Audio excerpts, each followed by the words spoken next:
Good morning, everyone. In the previous lectures, we discussed about the security aspects of e-commerce. Today, we are going to discuss the legal aspects of e-commerce, in which we are supposed to study the Information Technology Act 2000.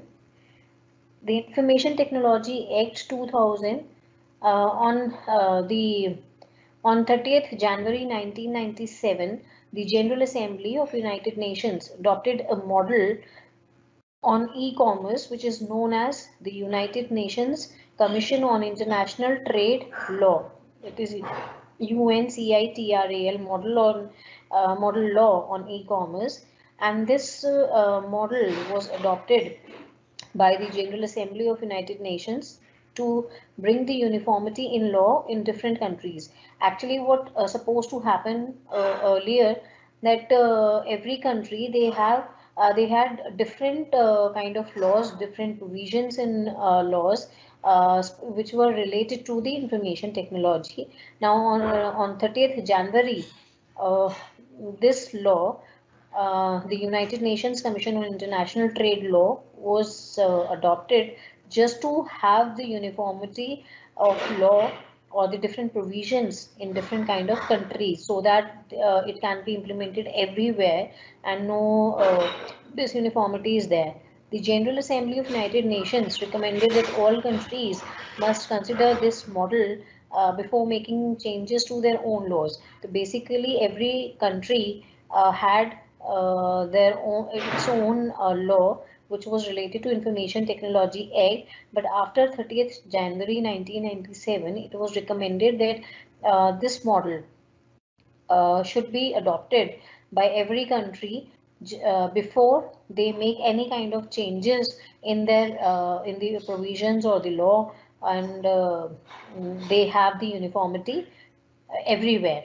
And among all the countries, India was the 12th country who adopted this law. The first draft was created by the Ministry of Commerce, Government of India, as E-Commerce Act in 1998. However, it was redrafted in 1999 as the Information Technology Bill, and it was passed in May 2000. The Information Technology Act 2000 was notified on 17th October 2000 in India, and it's the law which deals with the cybercrime and e-commerce. The amendments have been done during 2008, which is known as IT Amendment Act 2008, and several new provisions were included uh, in the law, which are particularly related to e-offenses and data privacy. Now, coming to the objectives of IT Act 2000, basically, IT Act was there just to have the uniformity to safeguard the interest of the users of internet. Now, the first objective of IT Act 2000 is to provide the legal recognition for any kind of transaction which has been carried out by means of electronic data interchange. That means if anyone is doing any kind of transaction using internet, then it should have its legal recognition. It should be authorized. It should have the validity, and other means of electronic communications may also be used, which are common. Basically, it's referred to as the e-commerce or electric commerce, and it involves the use of alternatives to paper-based methods of communication and storage of information. Now, when we use the platform, the digital platform or electronic commerce, then that basically is the a process where you have different kind of alternatives just to avoid the paperwork at the time of communication. At the same time, we talk of the storing of the data and information, then you don't need paperwork, and everything is done using internet. That means at digital platform. The second objective of IT Act 2000 is to facilitate electronic filing of documents with the government, so government agencies. Now, what happened is after this IT Act 2000, the government agencies had made it mandatory to they provided the facility to the users that they can have the e-filing of documents. Now, if I want to, uh, submit some document, if I'm going for e-auctions or e-purchase of something, then I have the facility that I can file the returns, I can file the documents, I can file the applications using the digital platforms when I'm filing any application, or I'm availing some kind of services with the government agencies. It is also there, the IT Act, to just give the legal recognition to digital signature for authentication of any information. In last lecture, we discussed about the digital signature.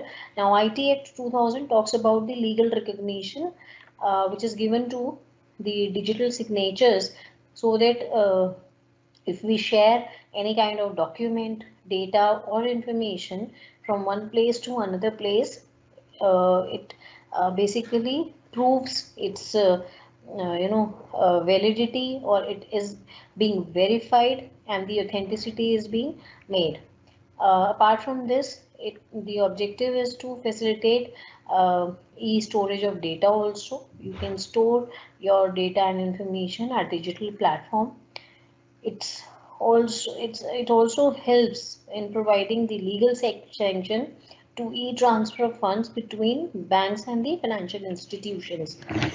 Basically, IT Act 2000 talks about giving the legal recognition or legal sanction of the money transfer between banks and financial institutions using digital platform, or at electronic medium.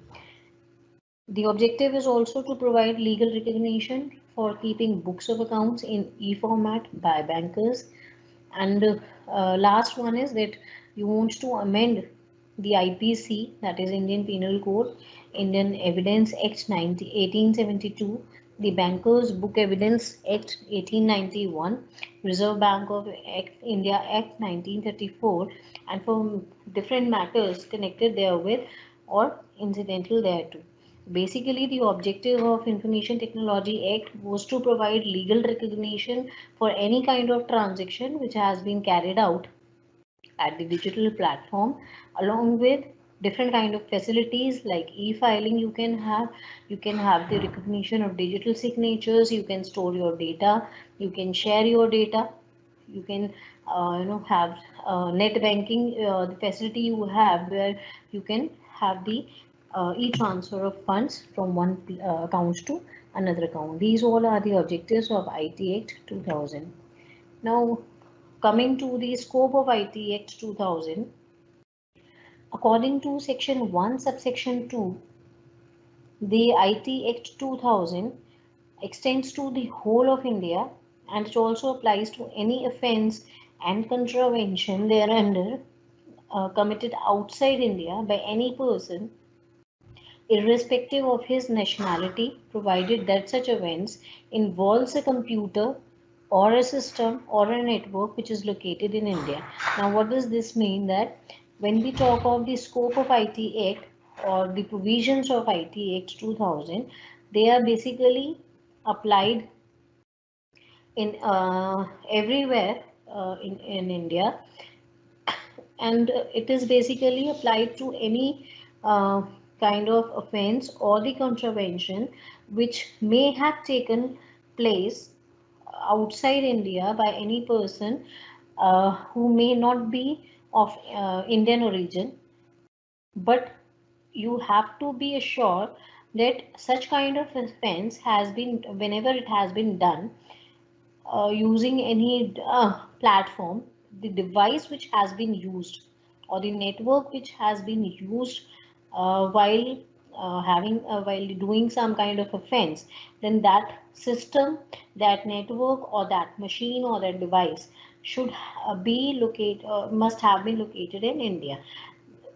In just the system, the computer or machine or network should be in India when the offense has taken place. However, it's not mandatory that who is doing the offense. Now, the person may be Indian, the person may be any person who may, may be of Indian origin, or he may not be of Indian origin. The following are you have some of the documents or transactions to which the act will not be applied.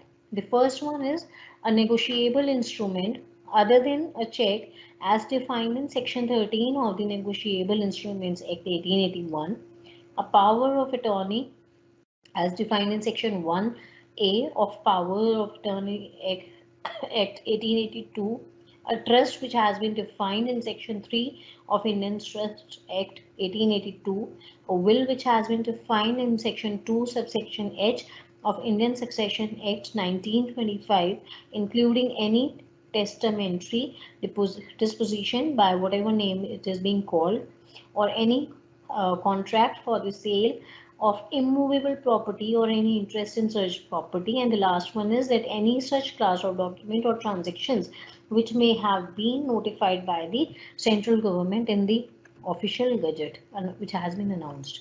Now we have some sections which are relevant, which are related to e-signature or digital signatures. Though we have number of provisions in IT Act 2000, right now we are going to discuss different relevant sections which are related to e-signature.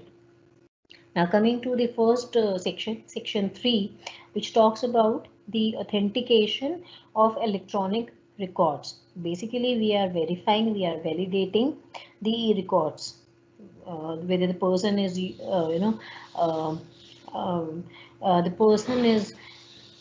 the person can use the e-records, whether it has been authentic transaction or not. The section 3 says that any subscriber may authenticate any e-record by affixing his digital signature. That means whenever I'm sharing any kind of record at digital platform, that means electronic record, then it has to be affixed by the digital signatures. Only then it would be authentic. If I'm, let's say in medical line, if you are, if you are running a path lab and the tests are being conducted and you just prepare the reports, then it has to be signed digitally by the doctor so that it can be make authentic, that the reports are authentic and they can be used. Similarly, if I share any kind of record at digital platform, just to have its authenticity, you have to get it digital signed at digital platform itself. That means digital signatures must be used. The authentication of any electronic record shall be affected by the use of asymmetric crypto system and hash function which envelop the transform the initial electronic record into another electronic record. अब इसमें होता क्या है कि जो हमारे electronic records होते हैं उसकी ऑथेंटिसिटी को अफेक्ट करने के लिए what we do is that cryptography system is being used. We discussed cryptography in last lecture where we discussed about two concepts, coding and decoding, or encryption or decryption, whatever name you want to use. Encryption and decryption या coding और decoding में क्या था कि if file is being shared, if document is being sent from one place to another place, what happens in the network process that the whole file gets divided into small packets on which the address of the receiver is mentioned, and all the packets of same file travel through network, and they search for the address to which the file has to be delivered. Now when the file or the document is being shared by one person from one place to another place, sorry, then the when we send the file, or when we share, when we store the file, it is in our language, but when we send it, then the message gets converted into a coded language, and then it will be traveling through network, so that any kind of malicious users, any kind of unauthorized access, if it is gained by someone, then he may not be able to read or to understand what actually the message is, what actually the information is there in the file, because it's in the coded language. So when we share any document, then it has to be converted into coded language. That means the process of encryption should be process of encryption is there, where the whole file is converted from a simple text message into the coded language, and it is being traveling in the network. And once the address is you reach to the address to which it has to be delivered, then the coded language program or the document will again be converted into the plain text document, and that will be delivered to the respective or concerned person. Basically, we are following the process of encryption and decryption. Now, any person, by the use of a public key of the subscriber, can verify the electronic record. तो कोई भी अगर आपके पास authorization है that you can use the records, you can share the details or documents or data or information, then it has to be converted into a coded language, and once it is being received, it is again converted into the plain text language.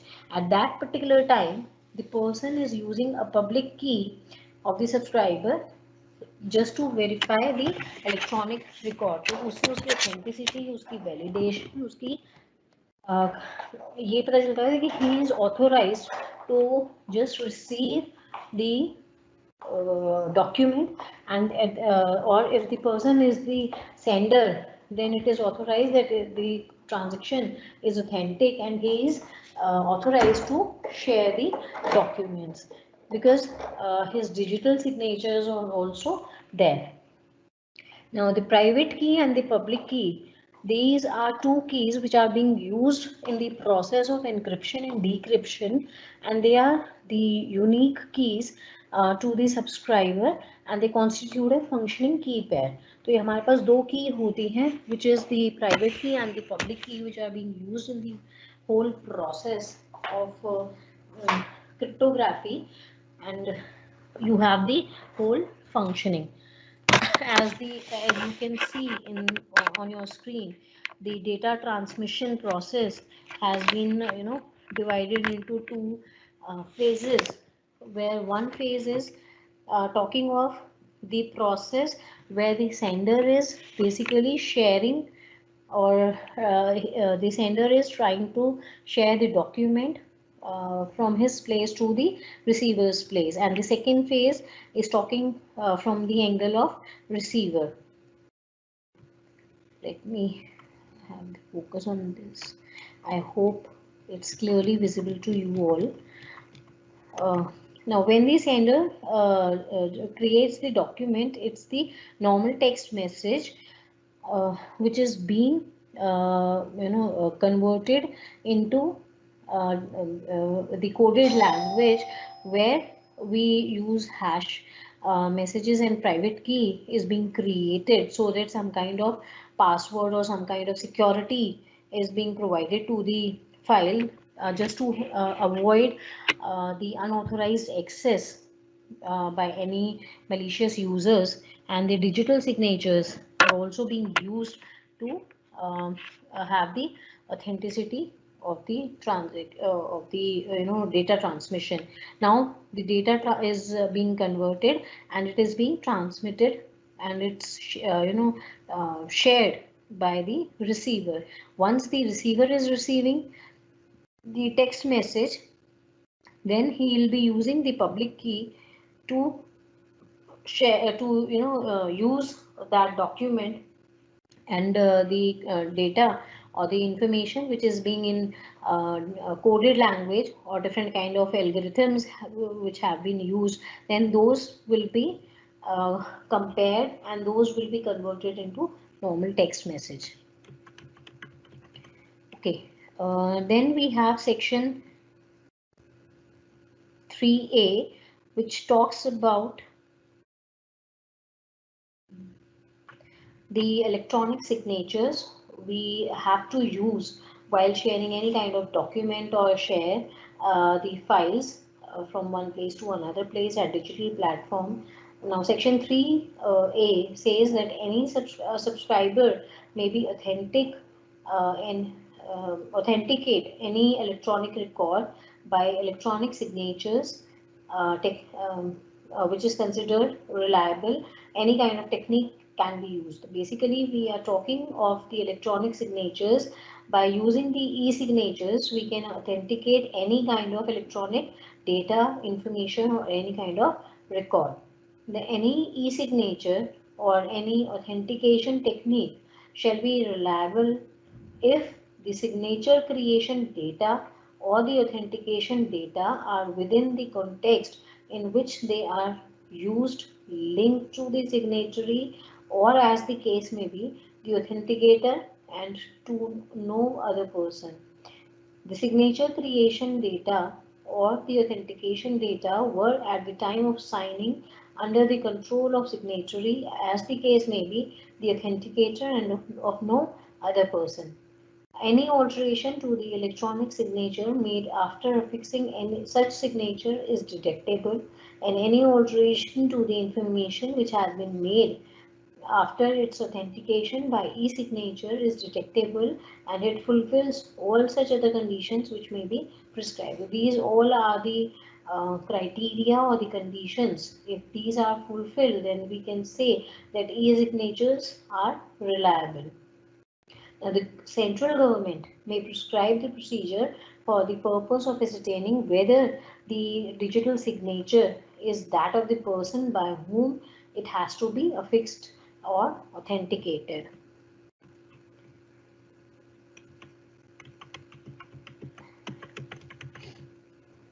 Then we have section 4, which deals with the legal recognition of electronic records, where it has been stated that where any law provides that information or any other matter shall be in writing or in a typewritten form or printed form, notwithstanding anything contained in such law, such requirement shall be deemed to have been satisfied if the following matter information or matter is rendered or made available in any electronic form, accessible so as to be usable for subsequent reference. Section 5 deals with the legal recognition of electronic signatures, which states that where any law provides that information or any other matter shall be authenticated by affixing the signature, then such requirement shall be deemed to be have satisfied if such information or matter is authenticated by means of digital signature affixed in such manner as may be prescribed by the central government. Then we talk about the use of electronic signatures and electronic e-signatures in government or its agencies.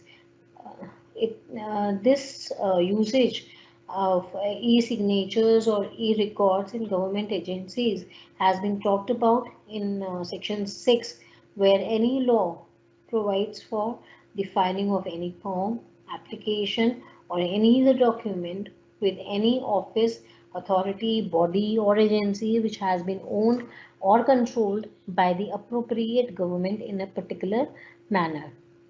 The issue or grant of any license, permit, sanction, or approve by whatever name called in a particular manner, the receipt or payment of money in a particular manner. Then, notwithstanding anything contained in any other law for timely enforced, such requirement shall be deemed to have been satisfied if such filing, issue, grant, receipt, or payment, as the case may be, is effected by means of such electronic form as may be prescribed by the government. The appropriate government may, by rules, prescribe that the manner and the format in which electronic records shall be filed, created, or issued, or at the same time, we talk about the manner or the method of payment of any fee or charges for filing, creating, or issuing any electronic records. Then, when we have talked about the preparation of e-records, use of digital signatures so that the e-records are uh, made, the validity or the authenticity has been checked. Then we talk about the retention of electronic records in section 7, where any law provides that documents, records, or any information shall be retained for any specific period, then that requirement shall be deemed to have been satisfied if such document, record, or information are retained in electronic form, if the information contained therein remains accessible accessible so as to be usable for a subsequent reference. Second, the electronic record is retained in the format in which it was originally generated, sent, or received, or in a format which can be demonstrated to represent the accuracy of the information which has been originally generated, sent, or received. The third point is there the details which will facilitate the identification of the origin, destination, date and time of dispatch or receipt of such e-records. They have been made available in the e-records.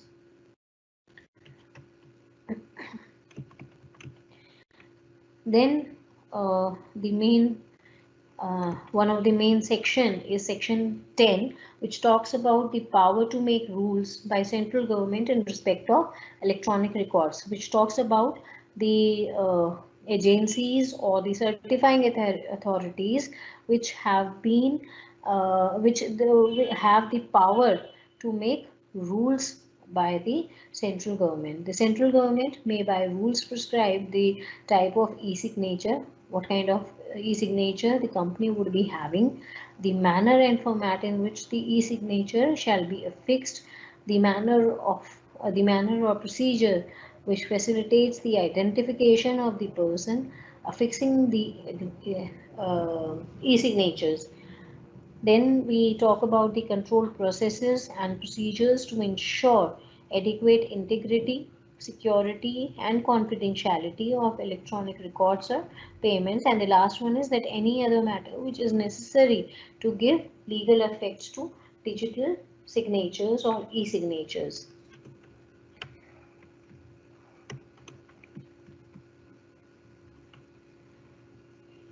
Now, the attribution of electronic records has been discussed in section 11, which says that any electronic record shall be attributed to the originator if it was sent by the originator himself or by a person who had the authority to act on behalf of the organization in respect of the e-records we are talking about. And the last one is that any information system which has been programmed by or on behalf of the originator to operate automatically. Then the section 12 talks about the acknowledgement of receipt of electronic records which have been prepared. The section 12 says that where the originator has not stipulated that the acknowledgement of receipt of electronic record be given in a particular form or by a particular method, then an acknowledgement knowledge must be shared so that any kind of communication by the addressee, automated or otherwise, or any conduct of the addressee sufficient to indicate to the originator that the e-record has been received.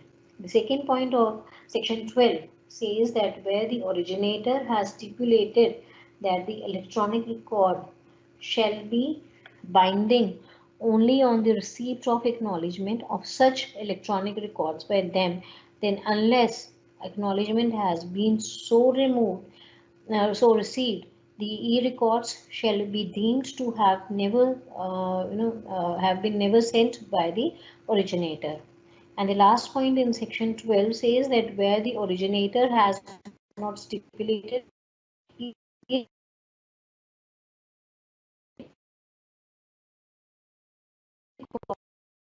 shall be binding only on the receipt of such knowledge, then or if no time has been specified or agreed to within a reasonable time, then the originator may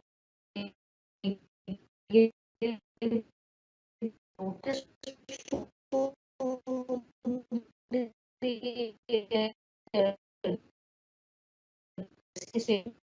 by him and specifying the reason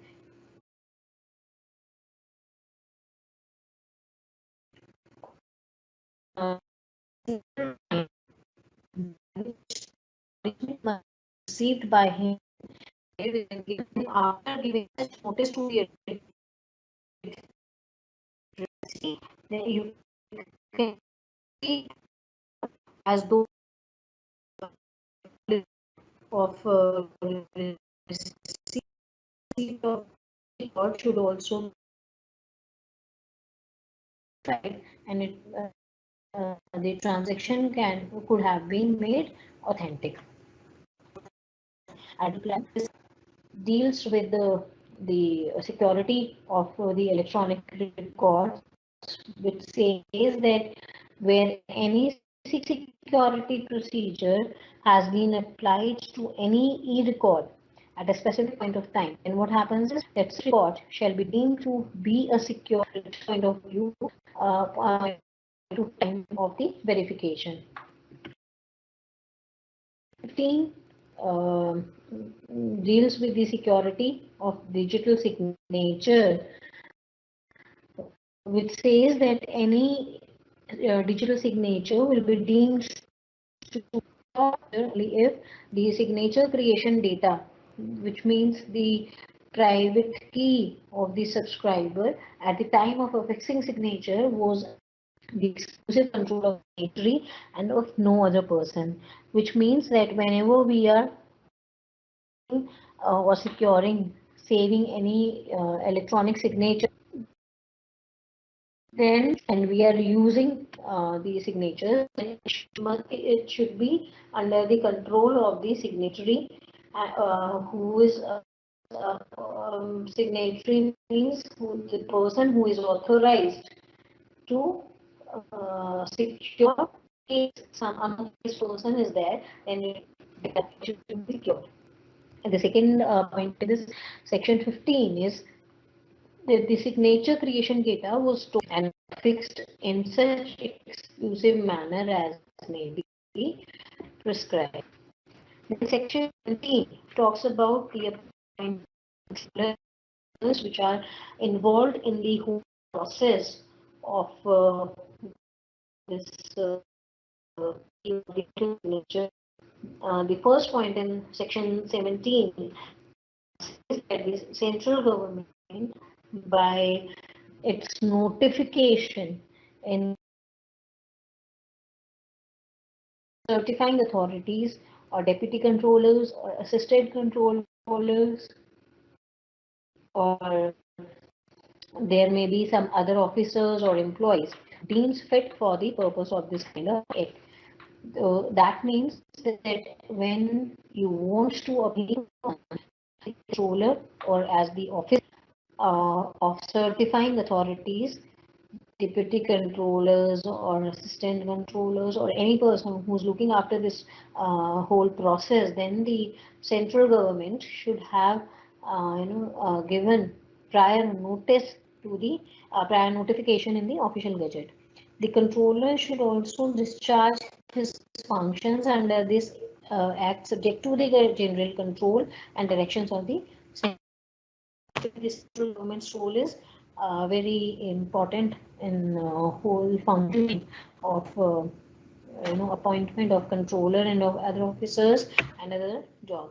The deputy controller and assistant controllers will perform the functions to them by controller under the general superintendence and controller of the whole process, and it has to be controlled. Then we talk about the qualification, experience, terms and conditions of services of controller, deputy controller, assistant controller, and other officers and employees which shall be such as may be prescribed by the central government. The main role is being played by the central government. The head office and the branch office of the controller shall be at places at as the central government may specify, and these may be established at such places as the central government may think fit. It totally depends on the central government where they think okay, and at the place they like, the place they finalize, they'll be having their head office and branch office accordingly. Last one is that there shall be a seal of the office of the controller, because when we are appointing the controller and other officers, we are working, and again once they have been appointed, they'll be in the process of overall functioning of the company. That means you need to have a seal of the office of the controller if he has been appointed. Then once the controller has been appointed, then he has to perform different kind of duties or the functions. He needs to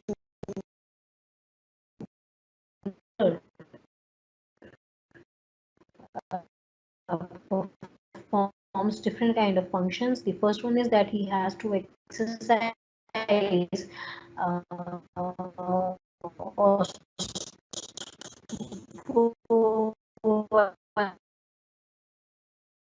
so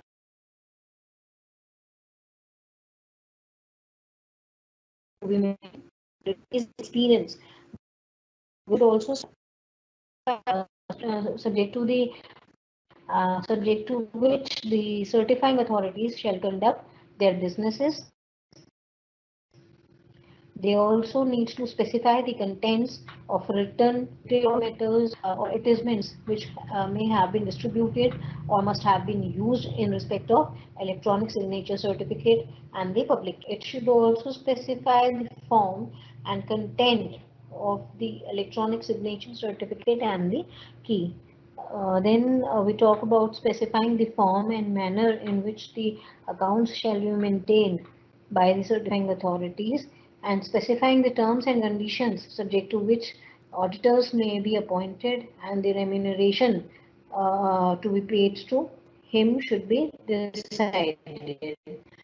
Then it also facilitates the establishment of any certifying authority either solely or jointly with the certifying regulations of the system. Last, apart from all these functions, he is supposed to resolve any kind of conflict of interest if it is there between the certifying authorities and the subscribers, and he has to lay down the duties of the certifying authorities also, and he has to maintain a database uh, which contains the the authority containing such particulars as may be specified or prescribed by the regulations which shall be accessible to public. Section 21 talks about the license to use digital signature certificates, because it's mandatory that when you are when you want to use digital signatures, then you need to acquire digital signature certificate from respective certifying authorities. Now, Section 21 says that any person makes any application to the controller for the license to issue the certificates. Basically, any person who wants to be the controller, he has to apply for it. He has to apply for the issue of electronic signature certificates. No license will be issued until and unless the applicant fulfills different kind of requirements with respect to qualification, experience, manpower, financial resources, and other infrastructure facilities which are necessary to issue e-signature certificates which have been prescribed by the central government. And the license granted under this section will be valid for the period which has been specified by the central government.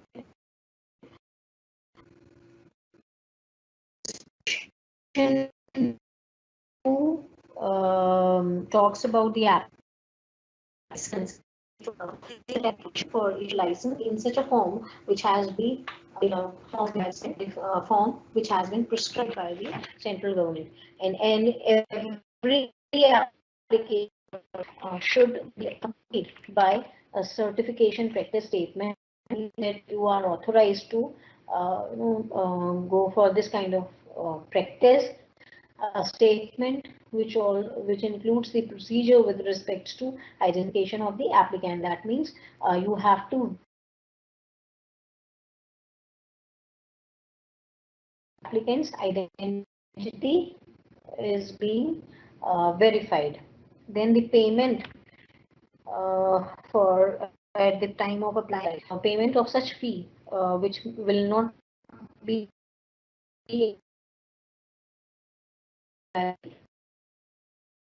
such other payment which has been prescribed by the central government should be there along with the application license.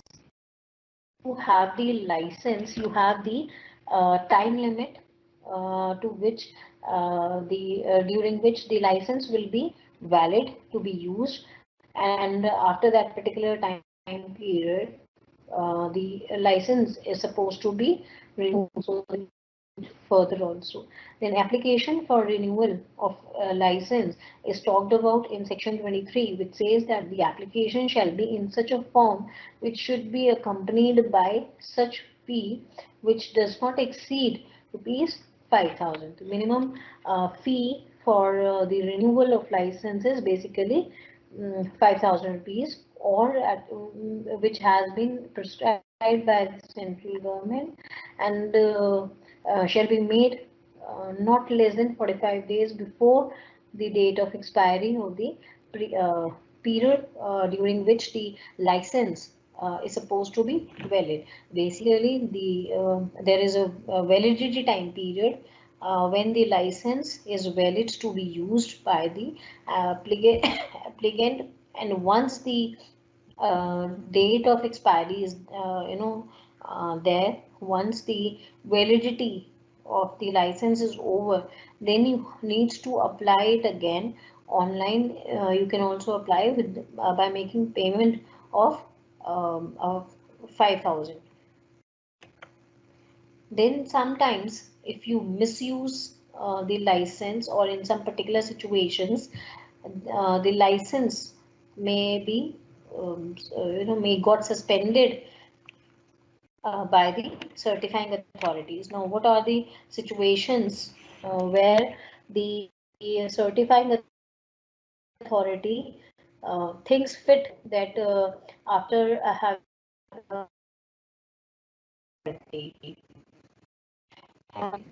criteria for this is that the control of the certifying authority in order to the issue or renewal of the license which is incorrect information. If you are giving uh,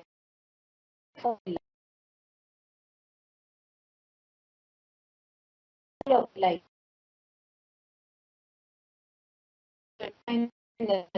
or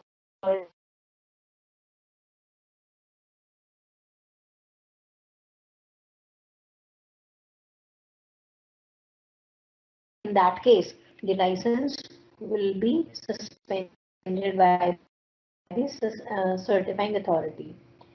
Then complete if it is fails to comply with the terms and conditions subject to license was granted. That means when the license is being granted to be used by someone or some organization, then it has to uh, follow all the terms and conditions or all the rules. And in case some failure is there in terms of in different terms or conditions, then the license will be suspended.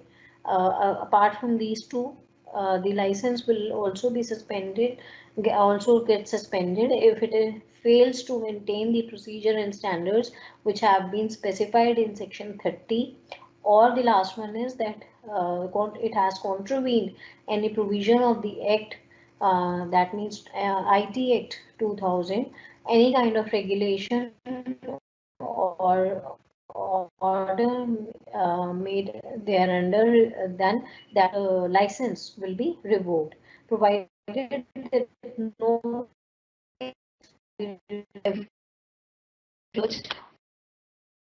the correcting the information while issuing the every proper care has been taken. In case they think that some kind of problem is there, then they can suspend the license, they can revoke it.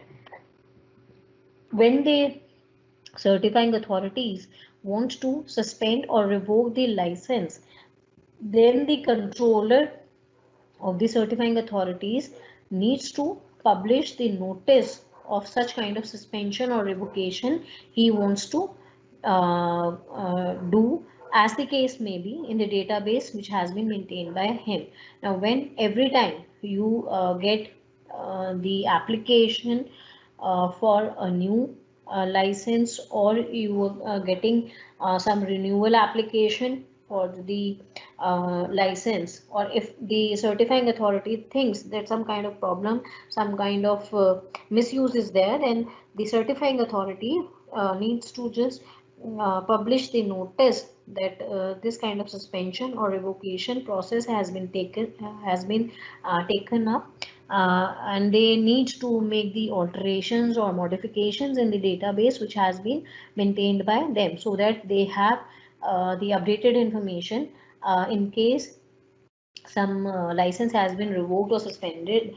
Because in if they don't maintain such kind of database, and they suspend or revoke any person's license, then what may happen, that just because they are not maintaining any database, they'll not be having information in future, and the person whose license has been revoked or is getting suspended, then he can again apply for the new license, then that may create the problem in long run. The second point in section 26 says that where one or more repositories are specified, then the controller shall publish notices of such suspension and revocation, as the case may be, by all in all such repositories, provided that the database containing the notice of such suspension or revocation, as the case may be, shall be made available through a website. The database, the updated database, in case of some kind of suspension or revocation of any license, then each and every information should be there in the database, and the database which has been maintained by the certifying authority, then it has to be made public using the internet or website, which shall be accessible round the clock. That means any person who wants any kind of information, then he can use the information which is made available on internet. Provided further that the controller may, if he considers necessary, then he can publicize the contents of the database in the e-platform if he considers appropriate. Then he can just make everyone aware that a particular license has been suspended or it has been revoked, so that other people who are involved in any kind of sharing of data or information with the persons whose certificate has been suspended, then they may take care and they may take precautions so that some kind of problem they'll not be facing in the future. Now these all were the provisions, relevant provisions basically of IT Act 2000. I hope the concepts are clear. Now next we are supposed to talk about different offences which may be there, which may take place, which may be there by any unauthorized person in terms of e-commerce. If you are sharing any document, or if you are sharing any if you are exchanging some file or data or information at digital platform, different kind of crimes, different kind of offenses may take place, and for that you have different kind of provisions in Information Technology Act 2000, and you have different kind of penalties also which have been laid down in different provisions. And out of those various provisions, we need to go for the relevant provisions which deal with different kind of offences and penalties in Information Technology Act. That will we will discuss in our next lecture. In case you have any doubt, then you can ask me. Okay, one of the students has asked me to explain the concepts in Hindi also. Okay, I'll just try to explain the concepts in Hindi in my next lecture. And another student, Sheetal, has asked me to share the PPTs and PDF of the different concepts we have done. I have already shared the PDF and PPTs. आप लोगों को कैसे नहीं मिल रहे हैं, I don't know. मैंने आज भी आप लोगों के साथ शेयर की थी ये वाली PDF in the chat box. I don't have any problem in sharing the PDF or PPTs on WhatsApp. In case you have your WhatsApp group, then I can join that group. Let me know, and then I can share the PPT or PDF with you all on WhatsApp, or it can be shared by me via mail also. Then you can Sheetal or anyone else who wants to have the PPTs or PDF, then just let me know your WhatsApp number or mail IDs, then I'll share the notes with you all.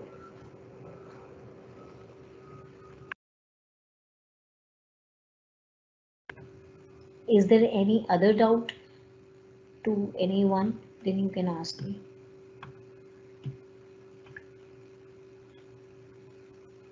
Okay, we have different penalties and adjudication in IT Act 2000, in which as you all can see on the screen, these all are the major sections or the relevant sections which talk about the cyber terrorism, or in case some kind of damage has been done by any unauthorized person, unauthorized user to the computer or any machine, then what will be the penalty and what will be the compensation.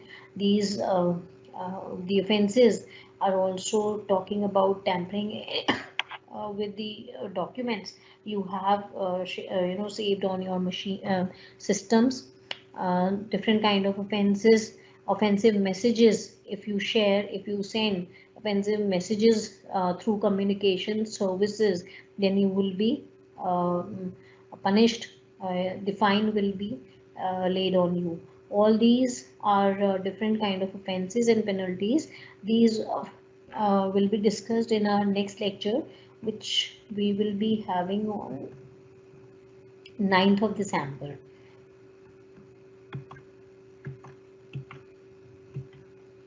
Now, in case you have some doubt, okay, Sheetal has shared her mail ID with me. I'll share these PPTs and PDF on that particular mail, and I request Sheetal to please share those PDF files with all other students. I'll also add those files on the Teams channel in case the students don't find the files on chat box where I am sharing, then Sheetal please do the same. Now I hope you don't have any doubts. Then we'll all meet on 9th, that is on Wednesday, and we'll continue the concept.